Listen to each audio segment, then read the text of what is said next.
Hi, everyone. Deborah Hamilton. And today I'm talking to Mark Momjian of Momjian and Anderer of Pennsylvania. I met Mark as a co speaker at the ABA Family Law Conference in Montreal, Canada. He is such a devotee to animal law, although he's not teaching animal law. He really is teaching other things, but is so respectful of animal law. He teaches at Villanova, he teaches at Drexel, and he is so aware of what animals mean in our life and in the law. So let's hear what Mark and I talked about now. Hi, everyone. It's Deborah Hamilton, and you're at Why Do Pets Matter, the podcast that talks about why pets matter to our guests. Thank you so much for being here. Remember to like, remember to share, because the only way people are going to get to hear this wonderful discussion is if you share it with them. So thanks so much. Today, we are talking to my new but seemingly old friend, Momjian, Mark Momjian of Momjian Ad.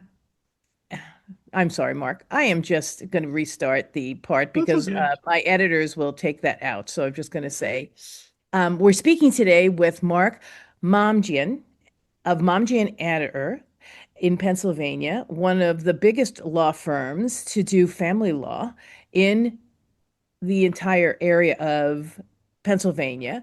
It was founded in 2010 and is active in one-third of the judicial districts in Pennsylvania. I met Mark because we were introduced by the ABA Family Law to speak together in Montreal. We did speak together a little circuitously because unfortunately Mark contracted COVID before, so he was there on Zoom. And we were in Montreal giving this wonderful program on why pets matter in divorce, something that's near and dear to my heart, but also something that's near and dear to Mark. But he has a much broader experience in all sorts of domestic law and also mental health law. He teaches at Villanova, family law, and he also teaches at Drexel in the medical community for the mental health students that are there. So I'm just so thrilled. And we just found out that we have a connection to Rowan University and the Schreiber Therapy Dog Symposium's creator, Mr. Schreiber. So, Mark, thank you so much for being here. I'm so glad we finally got time to chat together. I'm delighted to join you, Deborah. It's been fun. So we always start with just one question, which is why do pets matter to you, Mark? Wonderful way to start a program and such food for thought.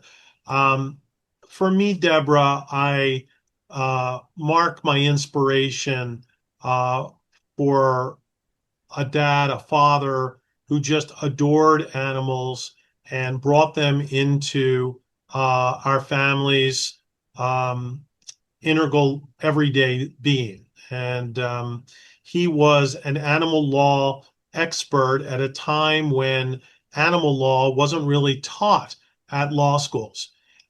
He was an advocate, a humanitarian, and he took on a variety of animal law related cases, which really served as an inspiration to me and my siblings. And I would think that's how it started for us. I mean, we were raised with companion pets, dogs, of course, cats, of course. We had a rabbit. I mean, we would go out frequently, and our dad would constantly comment about animals in our lives and the importance of them. So that's how it probably started as an inspiration to me and my siblings. It's so interesting because my mother was petrified of animals, but a friend of ours got a German Schnauzer, and so she decided she'd get a German Schnauzer too, and that was my first foray into pets. And then we received an Irish Setter as a Christmas present. My sister did in college, and it came home a little bit different than a German Schnauzer, miniature German Schnauzer. My mother was a little afraid of Treb for the longest time, but then she realized that this was a phenomenal dog. So we have also had dogs and horses and lizards and guinea pigs. My kids grew up like you did. You know, they had an incredible respect for animals, but also the value of animals in what we do in life. So pets matter to you so much. I love the fact that your dad was busy in animal law when there was no animal law. It was law applied to animals, which is That's different. And I'd exactly love for right. you to explain the difference to people because they just think animal law. Well, of course it's animal law. No, there is no real animal law. There is law applied to animals. Maybe there's some coming down the pike now, but at the time your dad was busy, it was law, property applied to animals. And in many jurisdictions, it still is. Yeah. And I know how you feel, Deborah, as a pioneer and trailblazer in this field. I never like to use the word ownership when it comes to companion animals. I don't feel like we're owners. I feel we live with animals, and I feel the first thing we have to do is respect a species of sentient beings that we live with and adore and love. By the way, Deborah, I grew up with two miniature schnauzers, and they were so different in temperament. It was Yep. just like almost unbelievable. And I had an Irish setter in my neighbor's backyard, the Rileys. So I know what that's like as well. So that's kind And of they're not like German schnauzers. they're not. But this Irish setter Terrence was a an everyday presence to the neighborhood when we would play wiffle ball, and it was just a wonderful, wonderful animal. But no, you're right. So Villanova, where I teach family law, I've been lecturing there for 25 years. I've been the family law professor since 2014.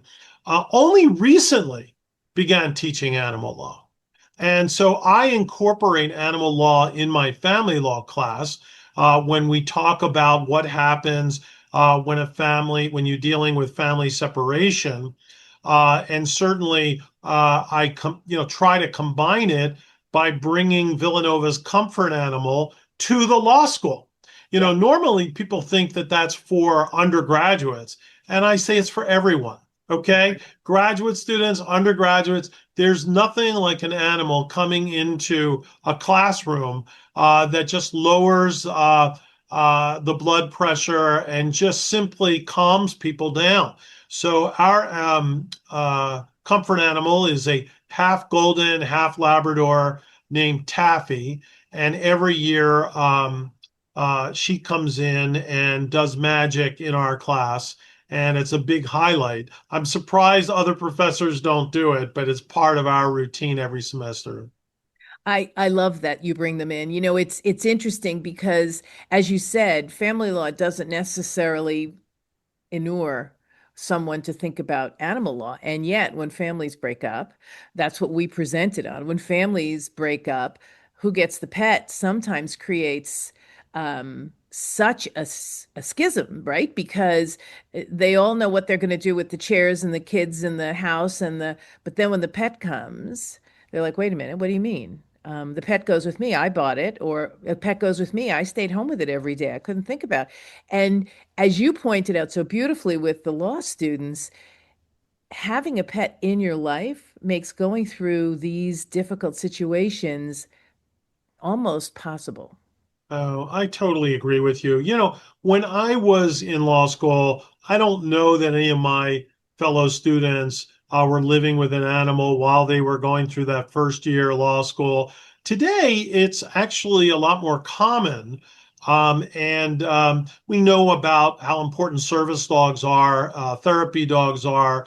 We know that graduate school is tension filled, anxiety filled. So it's a very, very different vibe, if you will, when you go to law school and you're living with a pet. At Villanova, I had a student who's now, I think, finishing her first year at Boston University Law School, and she brought her pit bull up from the Philadelphia area to law school. And, I asked her, how are you going to manage it? And she said, it's not an issue. I mean, this is how I live. And we just find a place where I can go back and check on or get a sitter or a walker. And, that's just the life that people are now accustomed to, especially people who live in the city and rely on people to help them when they're in a work situation and they need a visitor. So it's something that's evolving, and I think certainly it relates to a lot of people. It's interesting because when people say to me, well, why would I want to see Mark ever again? We're getting divorced or we're breaking up and I never want to see him again. And I go, well, you're lucky, especially if you live in a city. Many people pay their rent and heat their Oh, homes by dog walking or totally, dog taxi, right? So totally. I can send the dog with a trusted dog walker or someone we've established a relationship with as a dog taxi to bring the dog from point A to point B. When you and I were discussing this at ABA, we talked about what you can do to make sure that the pet always has a safety net when it goes to court. And we'll get to it. There are 9 states now that are accepting pets as more than property. Judges are being asked to decide what the decision would be in the best interest. I have my opinion. I can't wait to hear yours. But pets are becoming more like children, especially in divorces of people without children. There's no question. Um, I think that what we're seeing evolution of law wise is very positive. There are people that probably think we should go more quickly. I think the law evolves slowly generally, but 9 states compared to where we were 40 years ago when I began practicing as a lawyer is remarkable. When Pennsylvania decided its first pet custody case or pet property case in the context of a divorce, they likened a dog to a table or a lamp. And the language was so offensive that case, I think, is if you looked it up on Westlaw or Lexis, probably is cited in over 50 legal journals because the language even gets my hair standing on end today. And yet we do see this evolution that is taking place. You and I discussed this in Montreal, where I do feel that if it works well, it works well for everyone, not just the parents who have split, but the children, where people can do what is best for an animal and the children, and it works. I mean, if there's someone who says, look, I can take the dog or cat while you're on vacation, it can work. And people just have to think about that in the context of what's best. I wish they did that in every child custody case that we had. But it does seem to me that the large majority of our clients do work it out.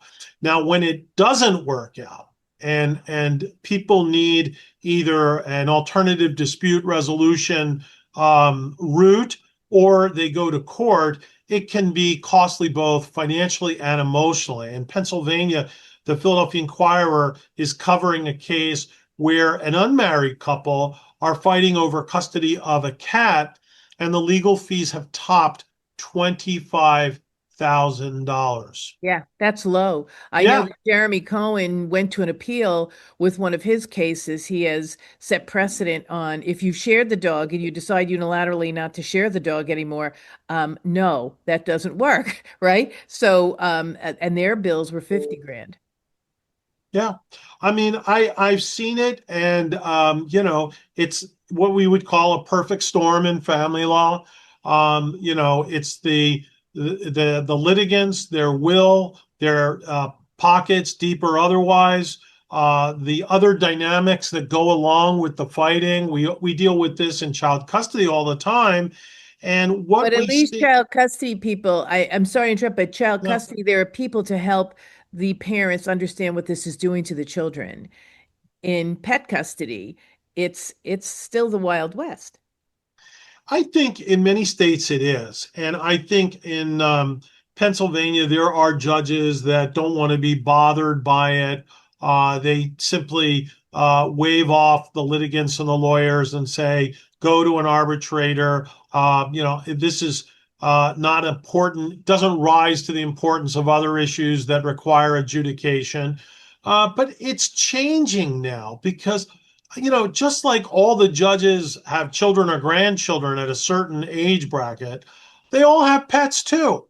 Yeah. And I know that I've been in courts where judges have taken the lawyers in the back room and said, look, I'd like to problem solve with you on this. I'd hate for you to have to go on the record, swear testimony, and deal with this this type of issue because I know how it lingers. It Yeah. hurts when you lose a case like this.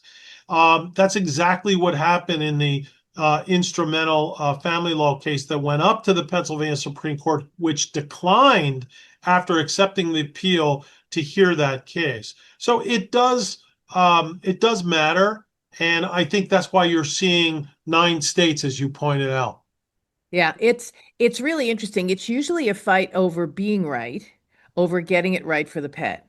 And if Totally, we can, as you said, maybe get to ADR and teach some ADR professionals, because they're not really versed in how to handle these kind of questions either, because I think that's right.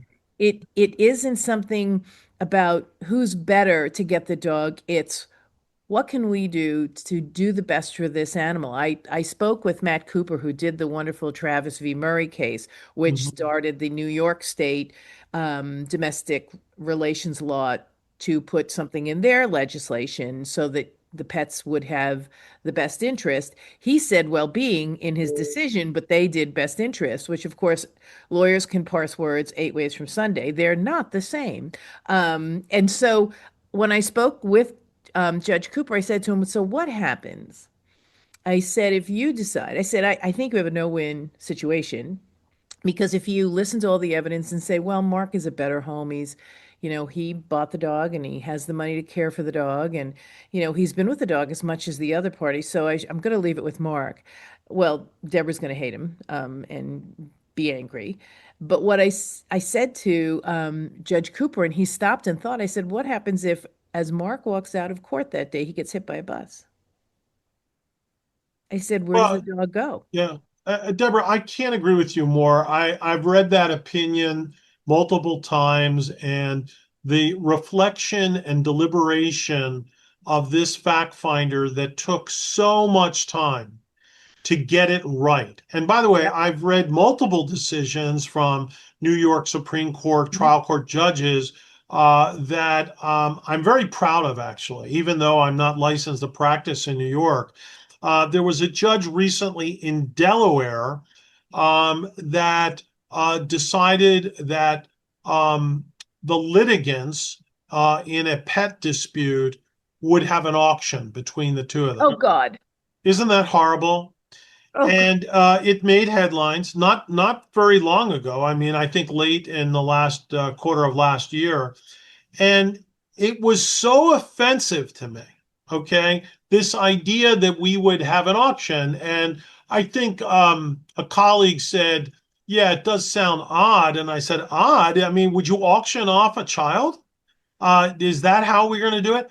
So, I do think that as the law evolves jurisprudentially, we have to understand that contrast cases like the one Judge Cooper decided versus these other cases, learn from them, talk about good practices to young lawyers. Now, I will say this to you that the lawyers that the law students that I've met interested in animal law are interested broadly in social justice.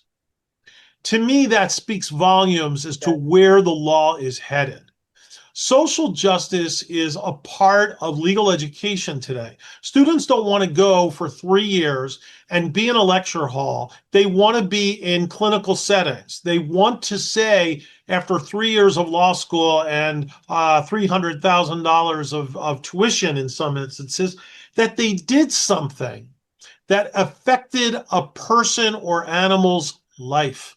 yeah. And I think regardless of the species, that is giving them fulfillment with regard to their next step in the legal career. And I think that's an important way of looking at animal law. When you and I were in Montreal, I mentioned how the University of Toronto is one of the pioneering law schools in animal law. They are truly trend setting when it comes to integrating students and programs that allow for all different types of animal law, not just in the context of divorce and separation, but in the context of animals living at zoos, animals that are inhumanely treated, right? Um, so I do feel that other law schools are following these trends, and deans of law schools are looking at it. I am very proud that Villanova, by the way, has a wonderful new family law professor.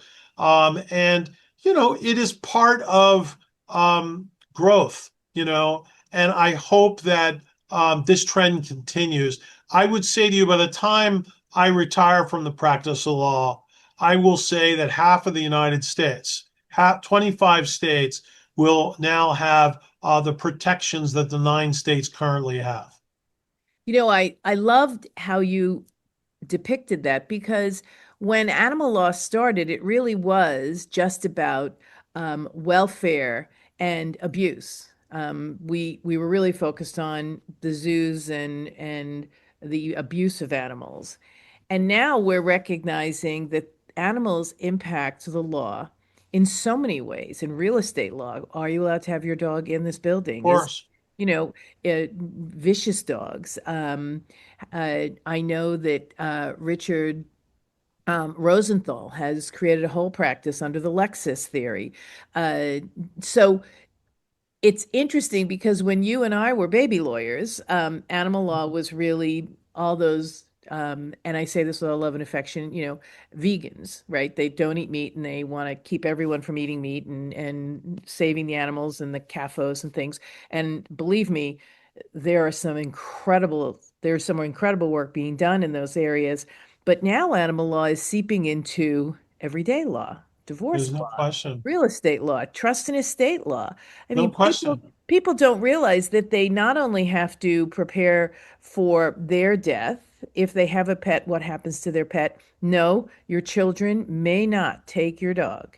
And they're not going to tell you that because you'll write them out of the will. So once you're dead, there's nothing you can do. But if you have made a plan where, okay, so my son Mark can't take it, but my neighbor Susie, who knows the dog just as well, would love to take it. And if I write that down, Totally. that's what's going to happen.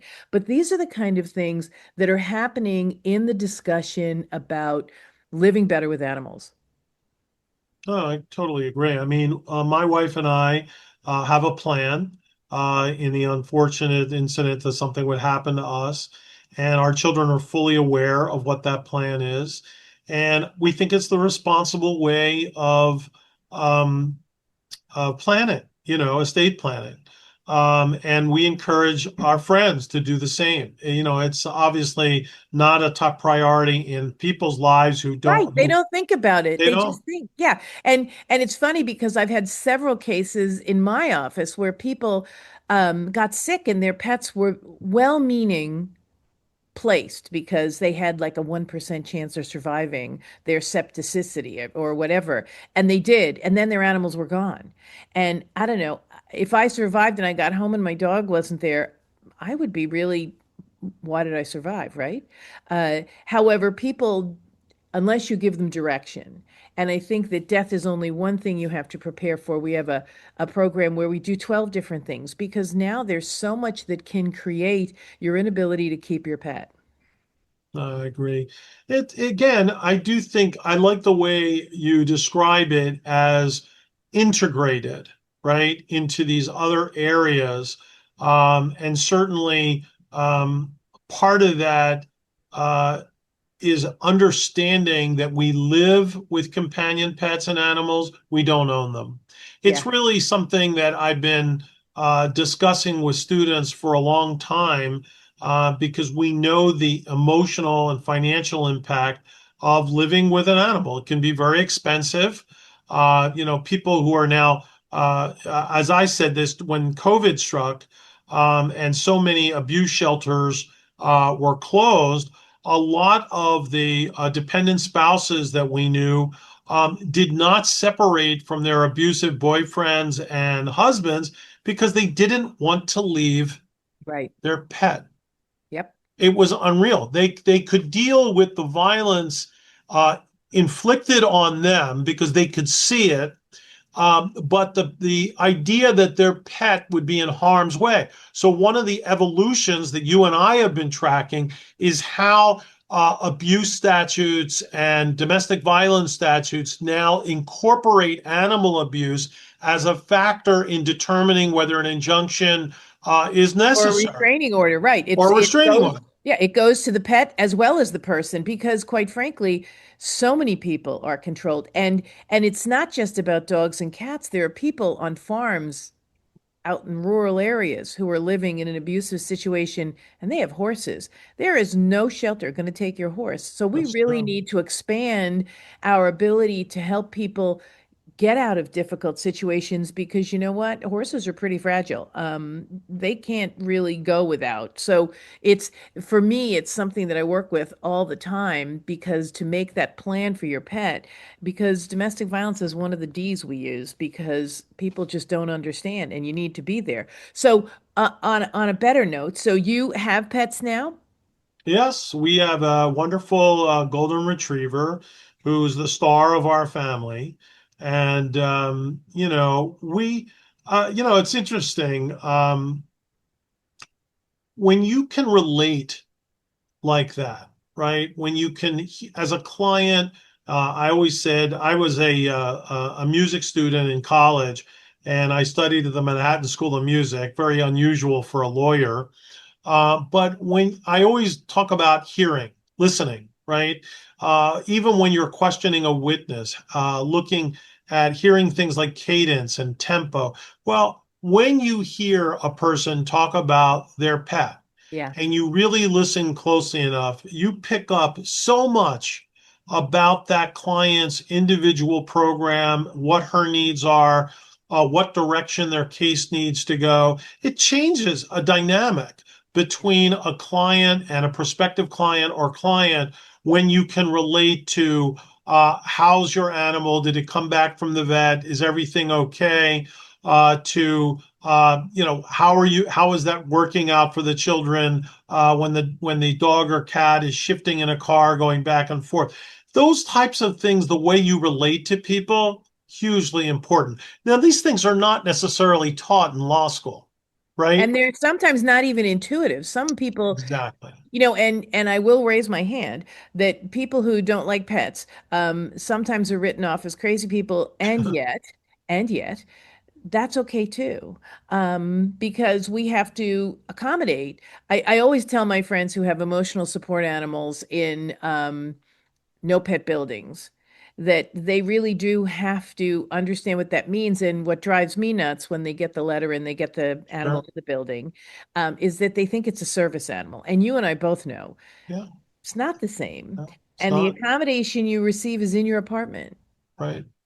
And if you Exactly. want to use the elevator, it is really just common courtesy, but really required to say, "Hey, Mark, is it okay if I get in the elevator with you? Because you might, as a child, have been bitten terribly and have scars that I can't see because you were attacked by a dog and are afraid of a dog in an elevator, especially say the pit bull in an elevator. You might go into anaphylactic shock. Um, so, Exactly. so these are the kind of things that we are becoming aware of and respecting. It's sort of, I want to have my dog wherever I want to have my dog, but let me make sure I have my dog in a way that is appropriate for everybody. I, Allergies are a big thing. I'm sure you've probably heard that a number of times that, some people can't be with animals because yeah, they're they allergic. yeah, they're allergic. So it's, the law has really come a long way.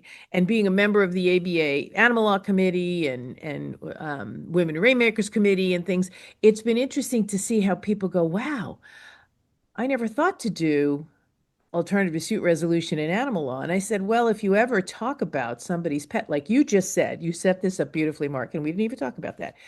If you talk to somebody about their pet, their whole entire countenance changes. So totally. We've been dealing in Pennsylvania with something that Pennsylvania family lawyers call Caden's Law, which grew out of a gruesome case in Bucks County, Pennsylvania, where a child was killed by her father. And one of the elements in that case was that the father had abused the family dog. And when the mother had filed for protection from domestic violence, she got protection, but not for the daughter.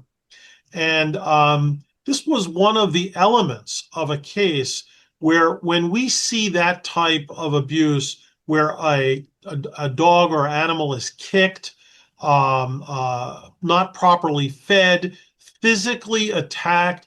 These are such obvious warning signs of a beyond a personality disorder, but of a mental health breakdown that Crisis. Right. requires, Mhm. right? And I have to say this, we've seen this happen in cases where, let's say, men have abused their girlfriends in past relationships, and then they get married.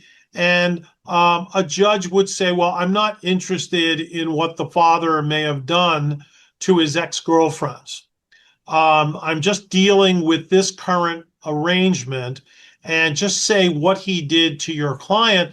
And I would say to you, as someone who works with psychiatric residents, I do think it's relevant. I think a history of pathology and of that type of behavior needs to be heard. You still have to have causation, but it's the kind of thing that I think these broader statutes allow. Some judges are going to say, no, that's too remote in time. Other judges are going to say, I'll hear a little bit about it Or it'll be subject to prejudicial. connection. Well, or prejudicial. And, again, because we have such violence in our world today, and children certainly are not shielded from that with their access to the internet and social media. We have such violence in our politics today. We have more and more domestic violence. I do think that we're going to treat, hopefully, we're going to take more time to learn about what we can do to improve our human lives and our animal lives. I And really hope so. I hope so too. And I think that the um, sprinkling of therapy animals in airports. I saw two at the Newbern Airport in Moorhead, Newbern, North Carolina. Two therapy dogs at the airport. I guess to maybe calm down frightened flyers. Of But course. if we can create the pheromones maybe that come Hmm. with petting a dog. I know that my son, my older son, had a cat and he was getting married and looking for a new house. We said, Mom, can you take the cat? I've never had cats, Mark, never. My husband, I would have had cats. My husband told me he was allergic.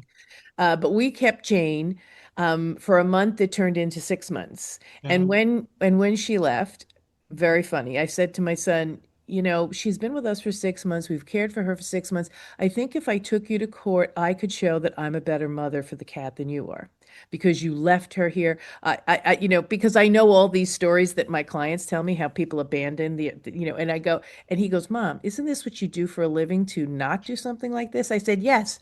I said, but I know all the tricks. I said, so I can keep Jane because I never realized the purring effect. Oh, it's it's a miracle. And when you grow up and you have an animal like that who is, we say, the motor's running, Yeah, and you hear that purr, and you it can is just life-changing. hear it is. I totally agree that it is.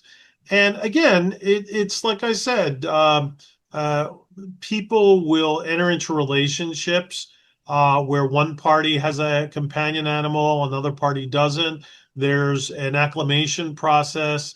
But we know that because you and I deal with animals and their relationship with our species every single day. There's not a day that goes on in your life or my life where animals are not at some point in the day the center of what we do. And And impacting you. Yeah. yeah, I mean, my dad's dream, of course, was to open up his own law office. He worked in a very large law firm with 400 lawyers. To have his animal come to his office. That's what he wanted to do. He said, I could just do that. I could take her for a walk at lunch. She'd have a place to stay. It was an Airedale Terrier that my dad was so in love with that I say this with all my heart. I only saw my dad cry twice in his life. Once when his mother died, Yeah. and once when his Airedale Airedale. Terrier died. Yeah. That's it. Yeah. He was so impacted by the love of that, and he instilled that in us. We obviously feel that way about animals, and I think people that do, one of the things I try to tell people, I was a political science major in college, and I worked on Capitol Hill for a couple of summers, is that politics makes, interesting bedfellows, right? We all know that. Now, as it turns out, when it comes to animal laws and humane laws, you'd be shocked to see the caucuses work together. Oh, yeah. It's amazing, right? I mean, you see two people who are so opposite. You see Elizabeth Warren and Ted Cruz advocating for a legislation, and then you look at it because the Animal Caucus is one of the largest in the House of Representatives entirely. It's interesting how we can look at that. Now, why don't we translate that level of politics to the betterment of our own species? Yeah. That fascinates me just as an observer of politics for 50 years. It really I does. I would love to explore that with you next time. We're coming to the end, but I love that question because it does seem that if you can find a way to, that's why I do alternative dispute resolution, either conflict coaching or to have people be the person their pet thinks they are.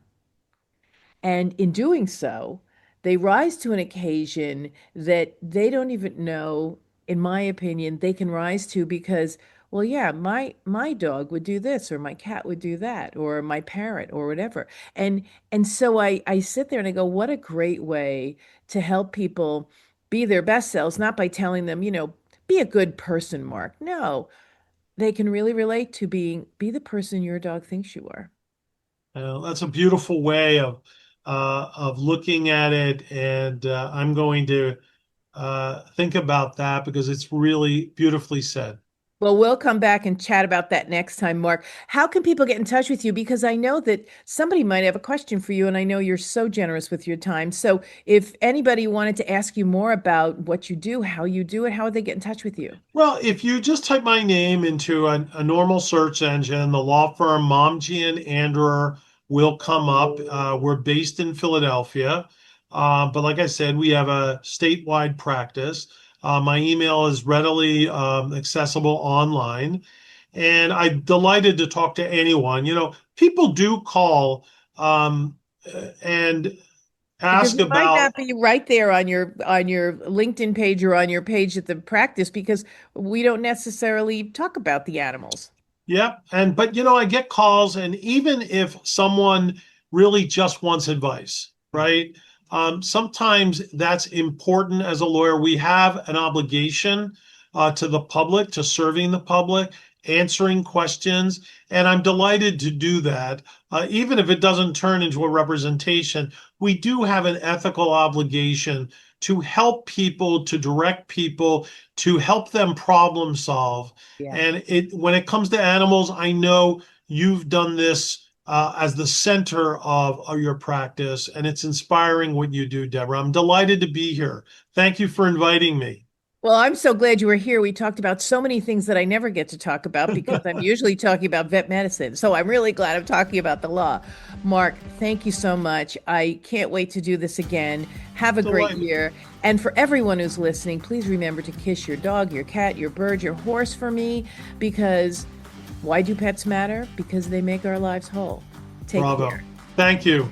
10 years ago, with my iPhone and a script, I recorded the first episode of the Ultimate Pet Resolution Summit, which chatted with experts about conflicts over animals. Our conversations were intimate, honest, and illustrated how disagreements over animals occur and how those disagreements can reshape people's lives and relationships. In November 2019, I started Why Do Pets Matter, a new podcast that continued these informative discussions. I'm so excited to have you here with me, continuing my exploration into a more meaningful conversation about why pets matter to all of us. My guests and I will share ideas, stories, and experiences straight from the heart, unscripted and holistic. From the bravest moments to the most brokenhearted, we will explore how to resolve disagreements over animals differently. One thing I know for sure is I want to have more meaningful conversations that will help all of us unlock that deeply felt human-animal bond that drives the emotions of conflict.